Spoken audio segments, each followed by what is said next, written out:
અરવલ્લી જિલ્લા પંચાયત અને તાલુકા પંચાયતના પરિણામ જાહેર. શામળાજી તાલુકામાં જિલ્લા પંચાયત તથા તાલુકા પંચાયતની ચૂંટણીના પરિણામો જાહેર થતાં રાજકીય માહોલ ગરમાયો. મોટા કંથારિયા અને ઓડ જિલ્લા પંચાયતની 2 સીટ પર તેમજ તાલુકા પંચાયતની 9 સીટ પર કોંગ્રેસના ઉમેદવારોનો જંગી બહુમતીથી જીત મેળવતા લોકોમાં ખુશીનો માહોલ જોવા મળ્યો હતો. લોકો દ્વારા અબીલ ગુલાલ ઉડાડી ફૂલહાર પહેરાવી વિજેતા ઉમેદવારોને તેમના વિસ્તારના મતદારો દ્વારા ભવ્ય સ્વાગત કરવામાં આવ્યું હતું.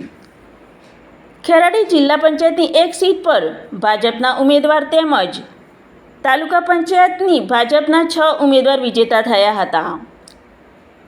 મોટા કંથારે 1 તાલુકા પંચાયતના આપના 1 ઉમેદવાર વિજેતા થયા હતા. Bureau reporter Jyothika Kharadi, Aravalli.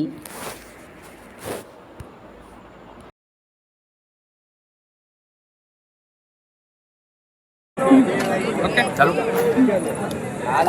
હું આમ આદમી પાર્ટીના મારા ઘરથી ઉમેદવાર એવા કટારા શ્રીમતી કટારા કપિલાબેન દિલીપભાઈ આમ આદમી પાર્ટી તરફથી મોટા કંથારિયા 1 સીટ ઉપર ઇલેક્શન લડેલા અને એમાં 30 મતથી વિજય થયો છે. અમને ટોટલ મત 888 મળ્યા છે. અમે હવે અમારી જીત થઈ છે એ પ્રમાણે અમે આગળ અમારા કામો જે અમને વચનો આપેલા હતા એ કામ અમે પૂરા કરશું. રોલિંગ. મારું નામ રાજેન્દ્રસિંહ જાડેજા છે. હું શામળાજી કોંગ્રેસ સમિતિના પ્રમુખ તરીકે ફરજ બજાવું છું. આજે જે સ્થાનિક સ્વરાજ્યની ચૂંટણીનું જે રિઝલ્ટ આવ્યું છે એમાં શામળાજી તાલુકાના મતદારોએ કોંગ્રેસ તરફી મતદાન કરીને અને અમને વિજયી બનાવ્યા છે. તો અમે 3 જિલ્લા પંચાયતમાંથી 2 જિલ્લા પંચાયત બેઠકો અને 16 તાલુકા પંચાયત બેઠકોમાંથી 9 તાલુકા પંચાયત બેઠકોમાં કોંગ્રેસ વિજયી બની છે. તો અમે એ માટે જનતાનો અને નાગરિકોનો આભાર માનીએ છીએ.